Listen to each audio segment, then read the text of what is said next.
Good morning. Good morning, everybody. Welcome. Morning, everybody. Welcome to Activate Her with me, Sally Goodwin. Activate her, activate him, activate them. No, we're not going down the pronoun route. I'm just saying it's open to everybody in terms of men and women. I'm not excluding gentlemen. Good morning, Jen. Lovely to see you, my friend, on this beautiful Monday morning. It's a beautiful day in Cape Town. I hope it is beautiful where you are. And it is a gorgeous Monday morning here in Cape Town. It is Monday, the 16th of October. Good morning, Jolene. Good morning, Renilwe. Wonderful to see you, my friends. Good morning, Renee. Good morning, beautiful Bertha. So once again, I have forgotten my glasses. Good morning, Stu. Lovely to see you. It's rainy. Is it raining in Jeffreys Bay? Oh my word. Good morning, lovely Arena. So good to have you on the live, my friend.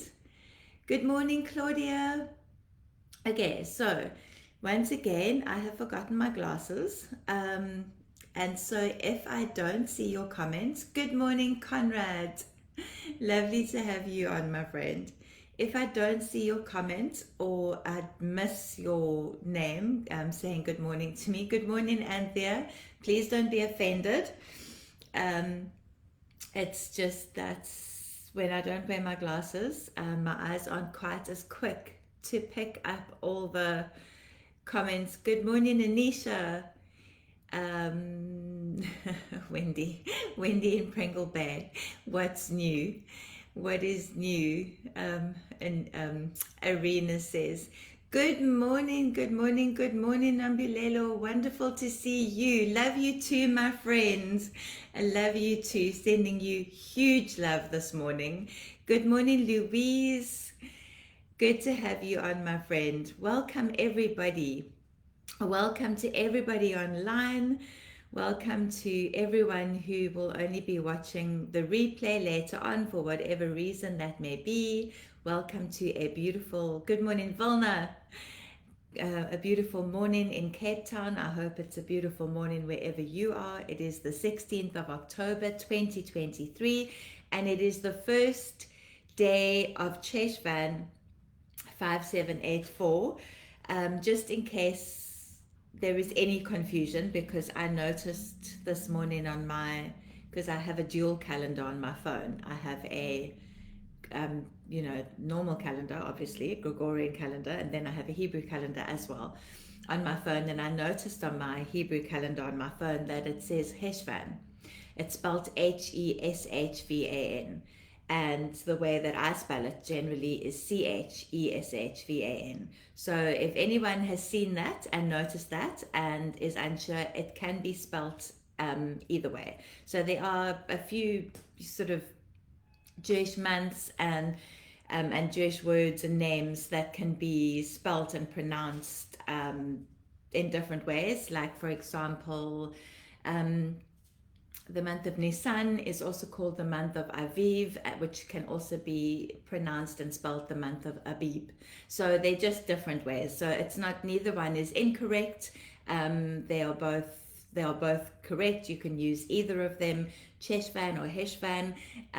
It's the same thing. It's the same month. So the month of Cheshvan begins today. It began at sunset yesterday. Today is the first day of Cheshvan 5784, and so we will be looking at some of that today. Welcome, and you will see later on when when the video gets posted to Facebook, you will see that I have a cover, social media cover for the video. When it gets posted to YouTube and Instagram and on Facebook, that my beautiful friend Charlene from Brand Boss Media has designed a social media cover post, whatever you call it, that technology speak defeats me for a moment. She has designed something called Start the Week with Sally. So she already, goes to such a lot of trouble for me for the social media posts for the week, and she does it. She sows into my ministry. She doesn't charge me for it, and so when I felt like God was saying that I needed to do these lives on a Monday as well, I just really didn't want to be, messaging her on a Monday night saying, okay, Charlene, I need this and her to spend her on a Sunday night, her to be spending her Sunday evenings designing. So I said to her, can you just make like a generic post for me, a generic cover for me to use for my Monday morning, live.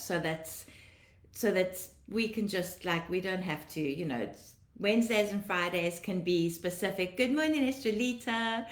But Mondays can just be a one post, and then we can just use that one, and we can change it up every now and again. And she was like, yeah, no, that's fine. And I said to I don't know, we can call it something, like Monday musings or something like that.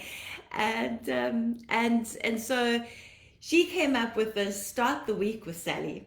So Monday morning lives are now going to be called Start the Week with Sally. So a new month, first day of Cheshvan, and first day of this new program, if you want to call it that, called Start the Week with Sally.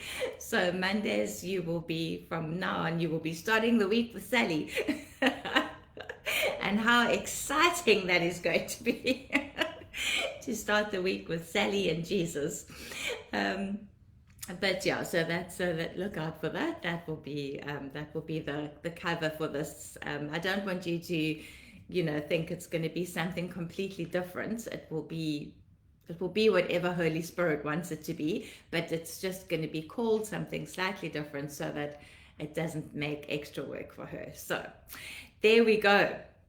So new, yes, we are stepping into the new. We are going ahead. We are, despite everything that God is despite everything that is happening in the natural on the earth, and the wars and the rumors of wars and the things that are happening in the natural, we know that God is moving and that He is outworking His ultimate plan, and the nations can rage, and kings can decide what they decide, and the enemy can think that his plan is the one that is being outworked, but ultimately God's plan is the one that is being outworked. So that is what we stand on.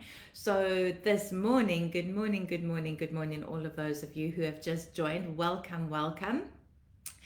Please, before I go any further, would you like and share? And sorry, it's definitely allergy season in Cape Town. Healing.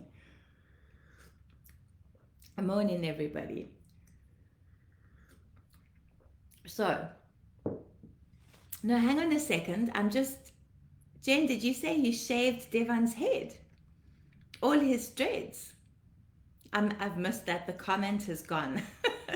But I just suddenly thought did I see that comment? I don't have my glasses on and now I can't read the comments properly. Maybe I missed that. Anyway, so we have stepped into today is the 1st of Cheshvan, the new month of Cheshvan 5784. Now again, remember what I've said to you before, I'm going to say it again. Oh, wow. Okay. That is definitely a new season. Very exciting. Okay. Jenny's husband had this head full of dreadlocks, and last night she shaved his head. So you crossed over into the new Hebrew month in a big way. That's quite incredible. So that's very significant, my friend, but I'm sure that you know that. Okay, so we crossed over at sunset yesterday into this new month of Cheshvan, and again, just wanting to reiterate that we hold the dates in terms of years and Hebrew calendars and Gregorian calendars. We just hold those dates lightly because they are not cast in stone.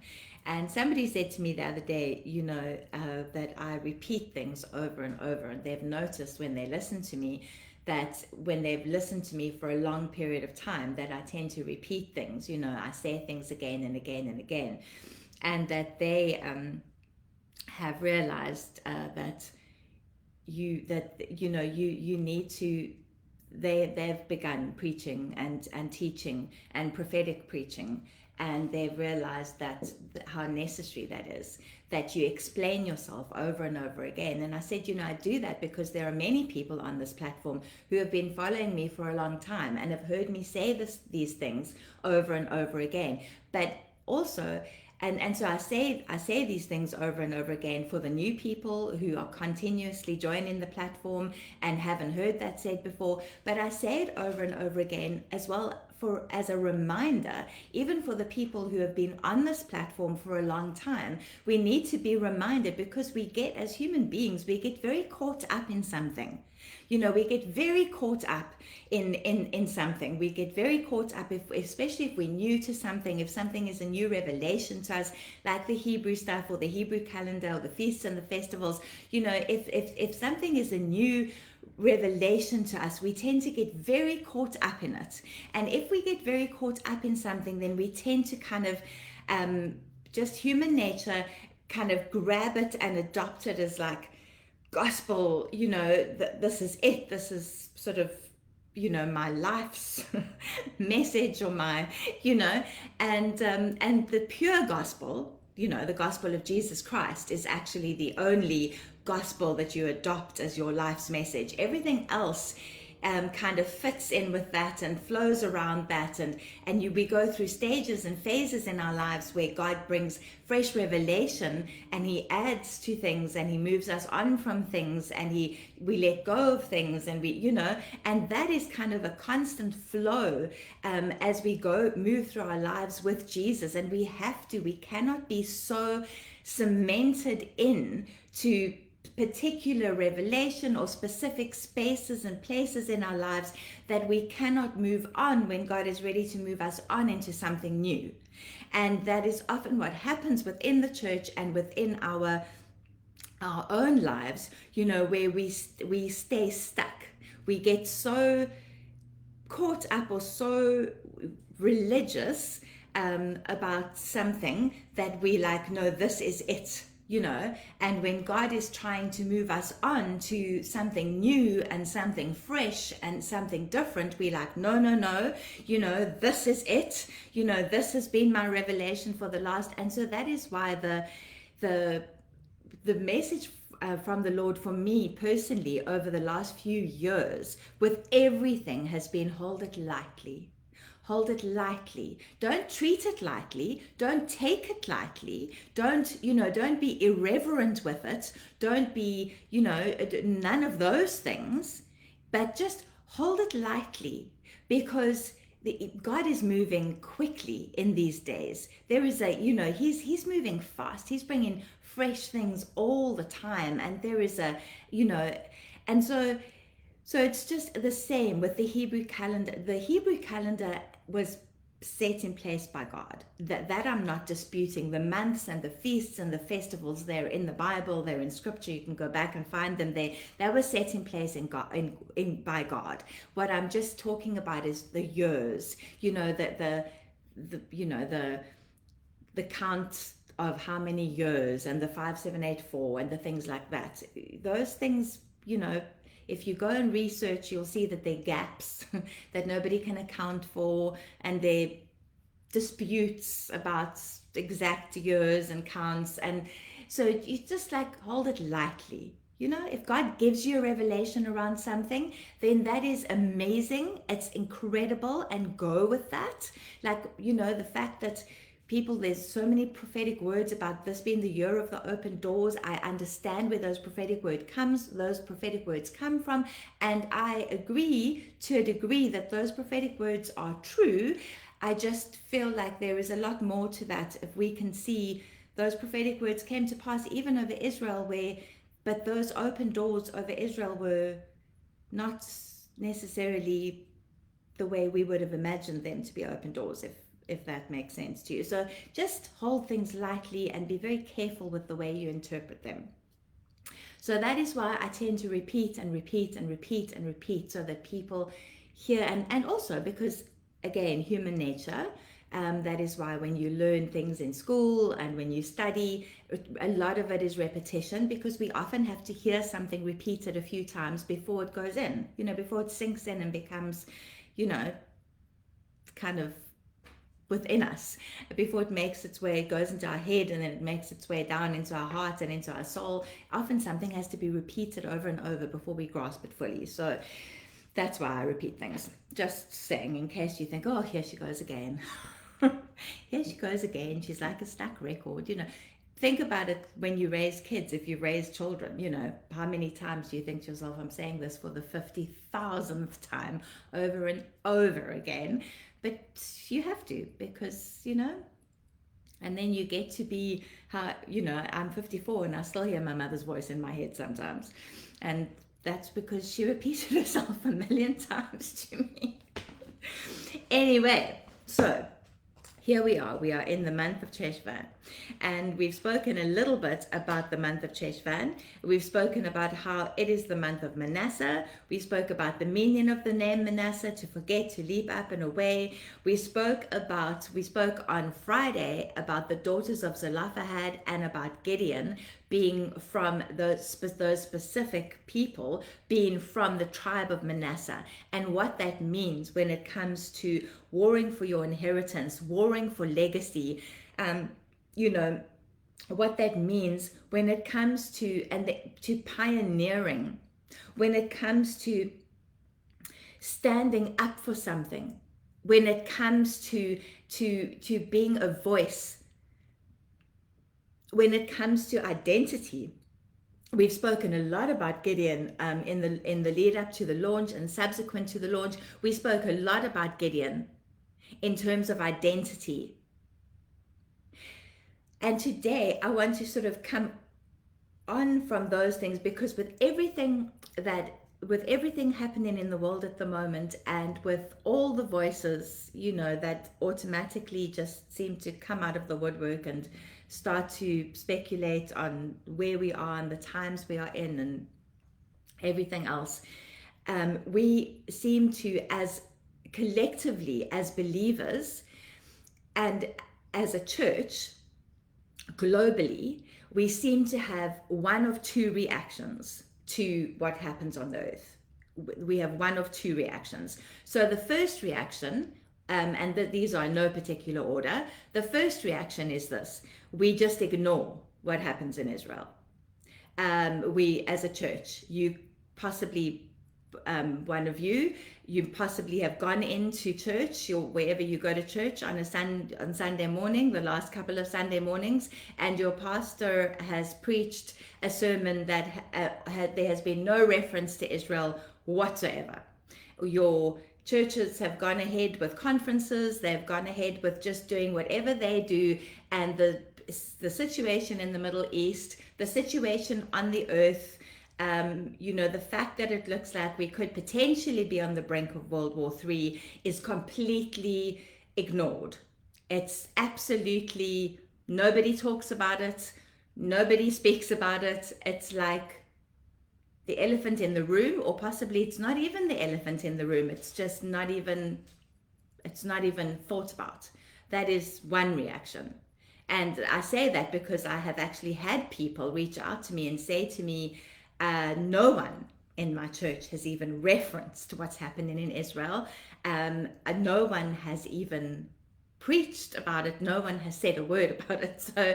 So there is that reaction. That's one reaction that the church has, where they just ignore it because they don't see it as being relevant for some reason. Then the second reaction that we have as a church globally in different areas is we immediately step into eschatology. We immediately step into, oh my goodness, Jesus is coming back.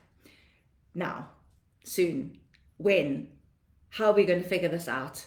What is going to happen now? where are we in Ezekiel? Where are we in Daniel? Where are we in Revelation? We immediately step into that. So we have two completely polar opposite reactions, and we either react with complete almost disassociation and indifference, or we react with what feels like, for me personally, fear and panic and you know that verse in Revelation that says the Spirit and the bride say come, that verse, the tone of that verse when the Spirit and the bride say come, that is not panic. That is not the Spirit and the bride say come because they are in fear for what is going on in the earth. That's not where that comes from. That's not like, Jesus, come back and save us because this is all going to complete rack and ruin and we don't know what to do. That's not it. That's not where it's coming from. So I am not saying that, we shouldn't be watchmen on the wall. I'm not saying that. I'm not saying we shouldn't be watchmen on the wall. But I'm saying that what we do the same as a church globally, we do the same thing. Every single time we react the same way in many places and spaces, and I'm generalizing here and I'm aware of that. And I know that there are many churches and many places and many people and Christians who react correctly in this space. But I'm generalizing and saying globally, this is often the way we go. We go one way or the other. And so, but looking at the month of Cheshvan and looking at the concepts and the teachings and what it is that Cheshvan represents and what it is that we are supposed to step into when it comes to the month of Cheshvan and the prophetic significance of the month of Cheshvan. So one of the two things that the month of Cheshvan represents is it represents covenant and it represents Messiah. And as I told you before last week, Cheshvan was the month when the flood started. According to Jewish law, Jewish tradition, the flood began on the 17th of Cheshvan and ended a year and 10 days later on the 27th of Cheshvan. But because of what God did with the flood and because of his promise to Noah and his family and because of what he did after the flood by putting the rainbow in the sky, Cheshvan is seen as a month of covenant. And then because it is the month where the Jewish people actually see it as there are no feasts or festivals in Cheshvan, and so they see it as the month where the Messiah will return and inaugurate the third temple, it is known as the month of the Messiah. Now we know that the Messiah has already come and we know that he will come again, but the way the Jewish people see it, because they don't see him as having already come. So it is known as the month of the Messiah. And it is associated with the Hebrew letter Nun from the Hebrew alphabet, which is associated with the Messiah. Okay, but it is also associated with the constellation in the sky that we know as Scorpio. Now again, I'm not speaking astrology here. I am speaking the constellation that God put in the sky. Remember in Genesis, when God put the constellations in the sky, and he put them there so they would be able to tell the people before clocks and watches and technology would be able to tell the times and the seasons. And that is exactly what they used them for. So the constellation associated with the month of Cheshvan is Scorpio. And because of that, because of the fact that it's associated with the scorpion and the snake, it is also known as the month where we get to stand in our authority. So it is a month where we are reminded of the authority that we carry and the authority that we get to stand in. And I just think that this is a really good time to be reminded about that. So, we have been speaking. We've been spending a lot of time in Luke. And we've been speaking about, because we've been looking at the month of Tishri, and we've looked at the Feast of Sukkot, and so we've looked at the festival and the bulls, and so we've looked a lot at Luke 10, at Luke 9 and Luke 10, and the Transfiguration and all of those things that happened around the Feast of Sukkot. And then we looked at Jesus sending out the 70, and we looked at how the 70 would have represented nations.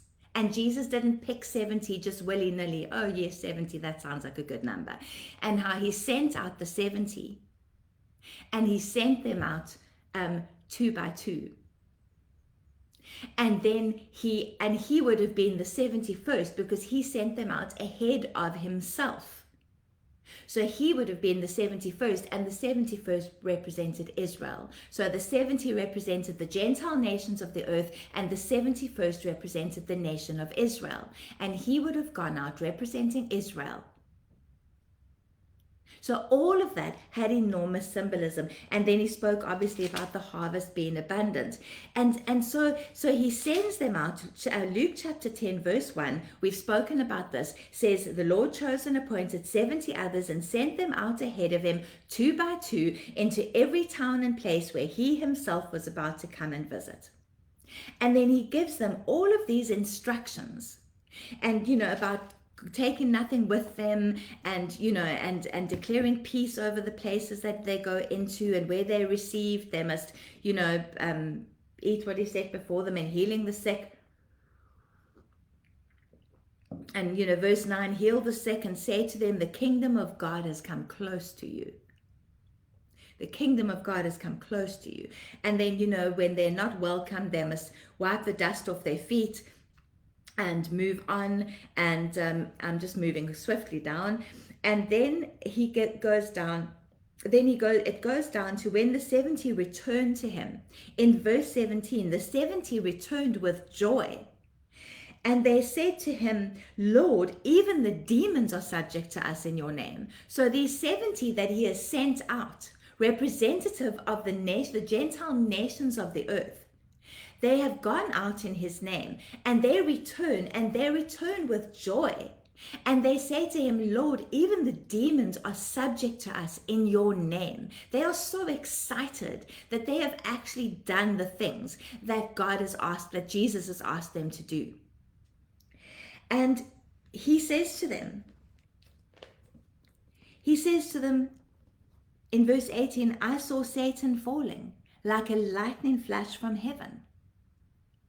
And then verse 19, behold, I have given you authority and power to trample upon serpents and scorpions.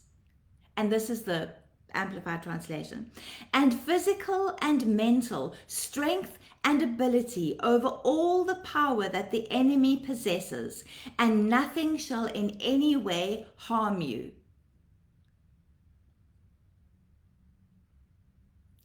I have given you authority and power to trample upon serpents and scorpions, and physical and mental strength and ability over all the power that the enemy possesses, and nothing shall in any way harm you. Now, the 70 come back and they say, Lord, even the demons are subject to us in your name. This was huge for them. Remember, ancient Middle Eastern times, much more spiritually aware than we are in the Western world today. And I specifically reference the Western world, not so much the African world. Our African world are much more spiritually aware than us who are more influenced by Western culture.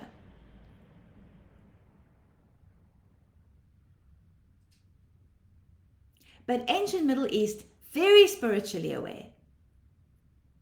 very conscious of the spiritual realm. They lived in it. They saw it. They were very aware of it. Jesus or no Jesus.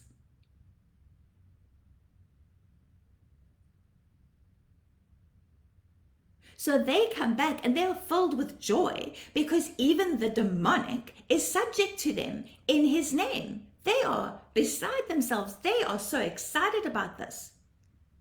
And then Jesus says to them, I saw Satan falling like a lightning flash from heaven, which seems an arbitrary random comment. You could be like, okay, well, Satan, is kind of the father of the demonic, if you can call it that. And he, called a third of the angels then went with him and became demonic. So, okay, that makes sense. And then he talks about having authority and power over snakes and scorpions. Okay. Right. Yes. Desert, snakes, scorpions. Makes a little bit of sense? No, because what is he referring to? He's referring back to Genesis. He's referring to the fall. He's referring to that verse in Genesis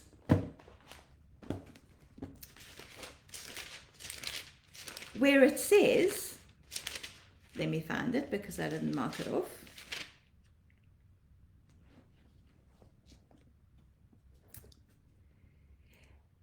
And I put Genesis chapter 3, verse 15, where after the fall, where it says, but God says to the serpent, I put enmity between you and the woman, and between your seed and her seed.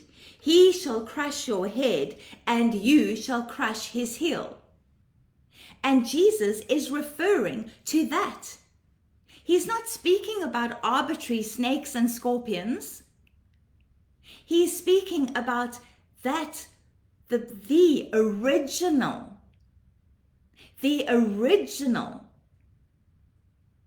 serpent and the original curse that was spoken.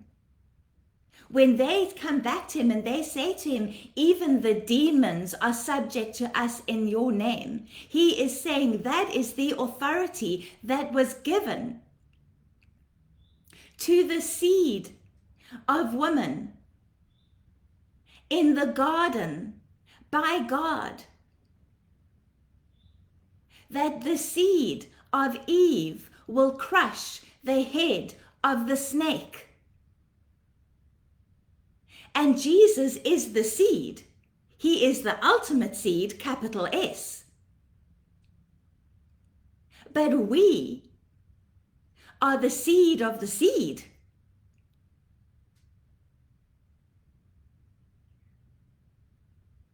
So he's not having just, he's not randomly having some kind of random moment and going off on a kind of a, suddenly spotted a scorpion and said, was saying to them, you can stand on scorpions and they won't harm you. No, he's explaining to them that they have been given authority through him because he is the seed that God was referring to right in the beginning when he cursed the serpent and said, there will come a time when there will come a Messiah that will be a seed of this woman.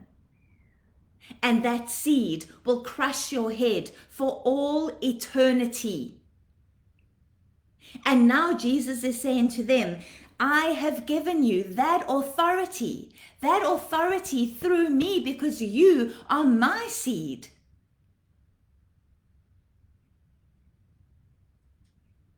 So in the same way that God said originally that I will be the seed that will crush the head of the serpent, I am giving you that same authority, that same power to trample upon the serpents and the scorpions. And I am giving you the physical and mental strength and ability over all the power that the enemy possesses. And nothing shall in any way harm you. Now,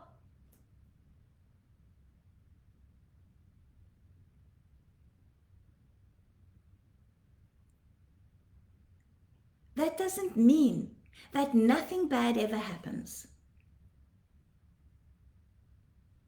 To lay down lovers of Jesus, that doesn't mean that. But ultimately, nothing can ever harm us, because whatever happens to us, death cannot touch us, because we spend the rest of eternity with Jesus, ruling and reigning.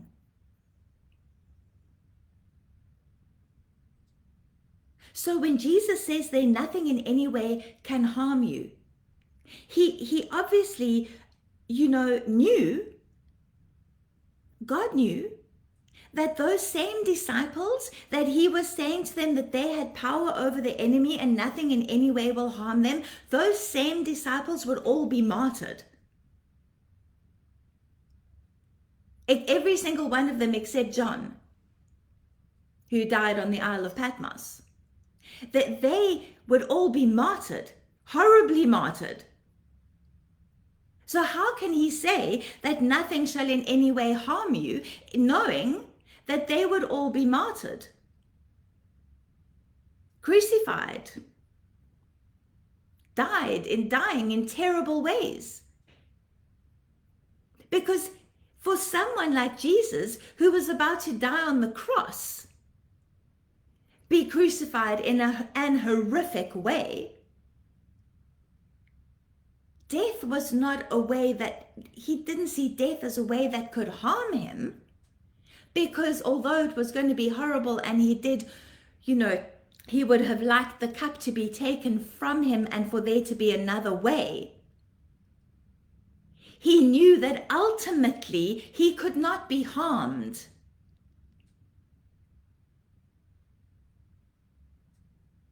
Just in the same way that ultimately we cannot be harmed, not eternally.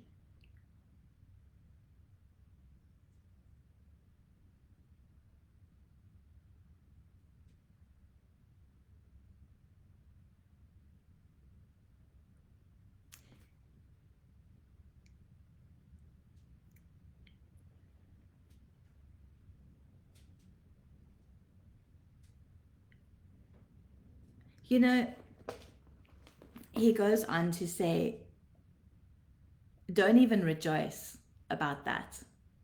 Like the next verse, he's like, don't even rejoice about that. Don't even rejoice in that authority or that the spirits are subject to you, but rejoice that your names are enrolled in heaven. Like nothing else matters but that your names are enrolled in heaven.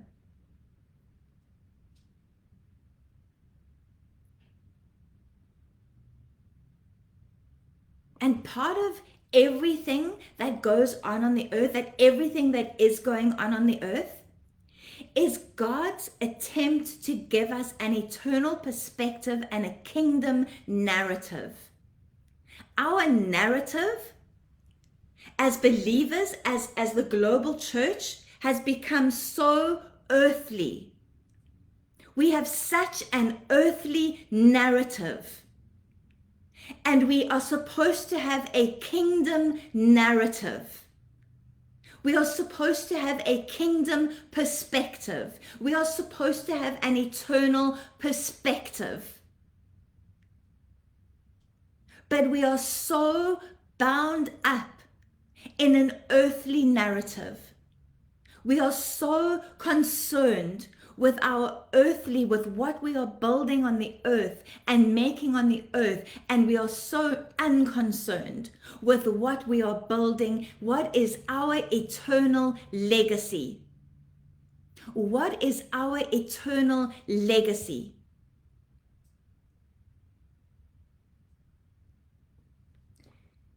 He goes on.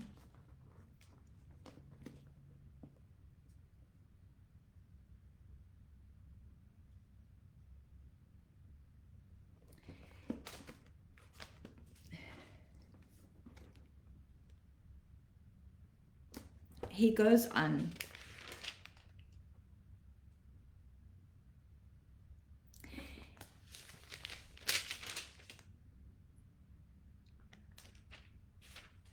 To just speak about what we should be doing on the earth for him.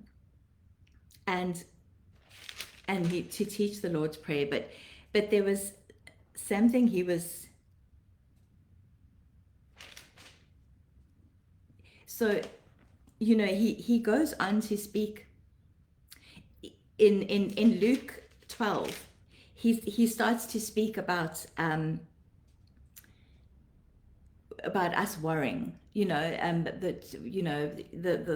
famous verses about look at the lilies of the field and the birds of the air. Do they worry? Do they toil? Do they spin? Like worrying about money and things like that.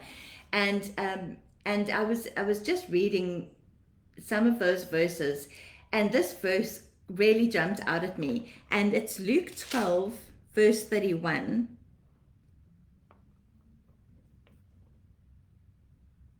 Luke 12, verse 31, which says, do not be seized with alarm and struck with fear, little flock, for it is your Father's good pleasure to give you the kingdom. Now he's talking about not striving for the same things that the world strives for. He's talking about not aiming for the same things that the world aims for.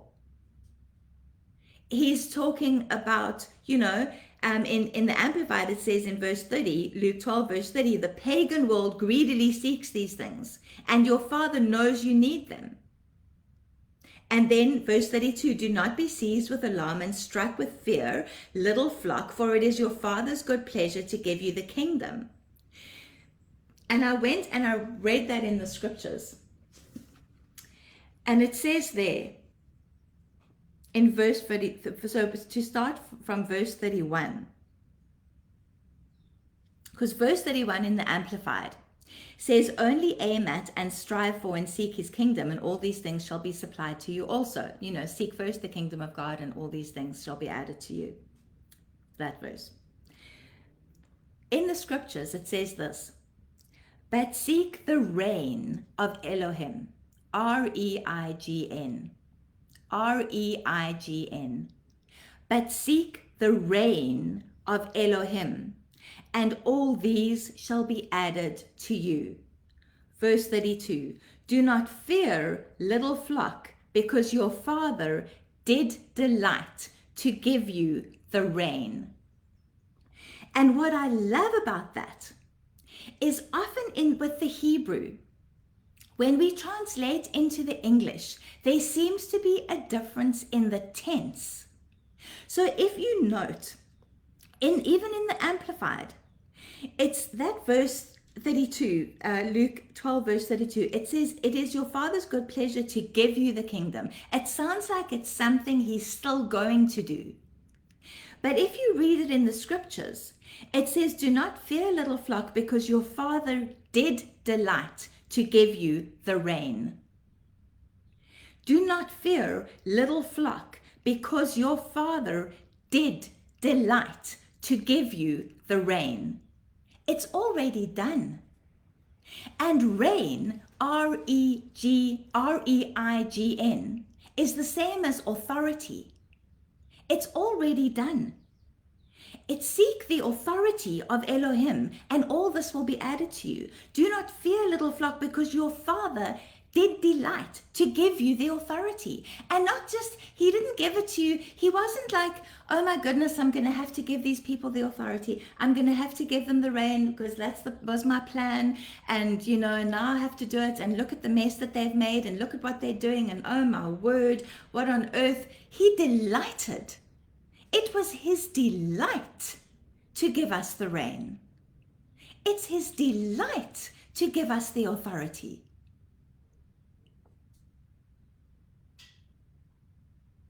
If you go down to verse 35, it says, let your loins be girded and your lamps burning. So, seek the reign of Elohim, and all these shall be added to you. Do not fear, little flock, because your Father did delight to give you the reign. And then verse 35, let your loins be girded and your lamps burning. and be like men waiting for their master when he shall return from the wedding, that when he comes and knocks, they open to him immediately. Because in verse 48, everyone to whom much is given, from him much shall be demanded. And to whom much has been entrusted, from him much more shall be asked. Ladies and gentlemen, we are those to whom much has been given, and so much shall be demanded. We are those to whom much has been entrusted, and so much more shall be asked. We cannot claim ignorance. We cannot say we didn't know. We have so much access to teaching, to instruction, to knowledge, so much access. We cannot say we didn't know. So, in this month of Cheshvan, it is the month to stand in that God-given authority, to be the ones who are unafraid, to step into that promise given way back in Genesis, that us as those who are laid down lovers of Jesus will be the ones who step on the head of the enemy and stand on the snakes and the scorpions, because we have that authority. And the only authority the enemy has is the authority we give him.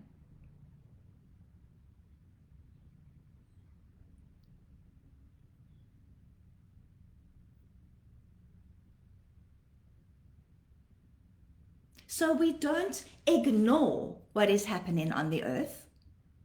We don't ignore what is happening in Israel or the Middle East.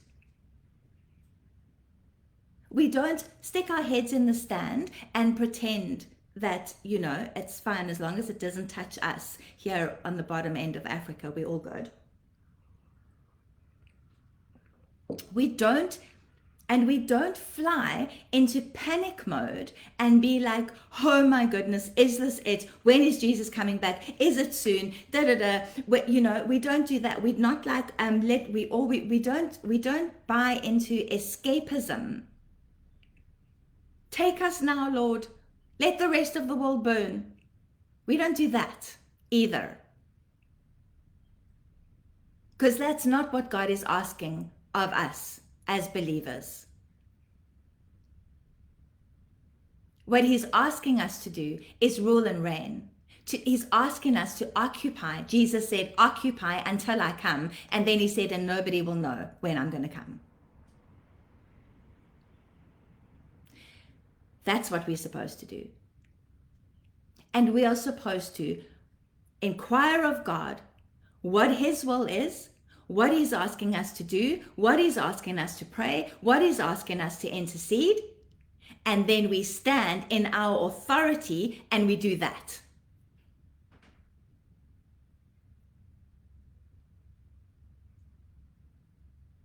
So in this month of Cheshvan, let us be those. Let us be those who seek the will of God for ourselves, for our families, for our communities, for our regions, for our nation, for our continent, for the globe. And then let us stand in that in our God-given authority and pray those things, decree those things, release those things, prophesy those things, declare those things.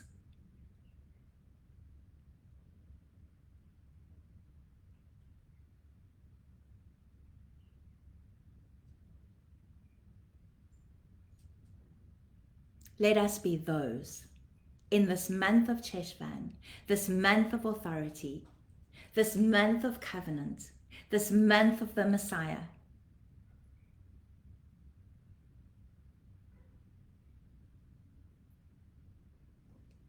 Let us be those who stand in authority, not in fear,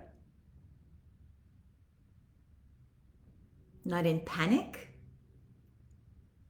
not in unbelief, not in doubt, but in the authority that has been given to us through Jesus Christ. So, I hope you enjoyed this first episode of Start the Week with Sally. And I shall see you all on Wednesday morning. Pray for me for my exam later today. And yes, step into your authority, ladies and gentlemen. Step into your authority. And let us do the things God has called us to do. No more holding back. Step up, step out, step in. Love you all. Bless you all. See you Wednesday.